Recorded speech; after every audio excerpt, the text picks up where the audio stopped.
曾经说过不会抽的烟，都已经吸进肺里好几年。曾经的梦想天真无邪，后来满脑子都是为了钱。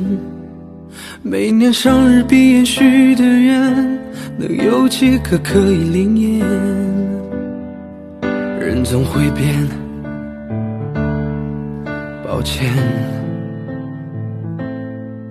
都说生命可以不分贵贱，可有人生来就被叫做少爷，有人只能看着地面，抬头都是些肮脏的嘴脸。立志要走社会的前列，可总是摆在势力的面前。想忘了从前的一切，做一个凡事不问的俗人。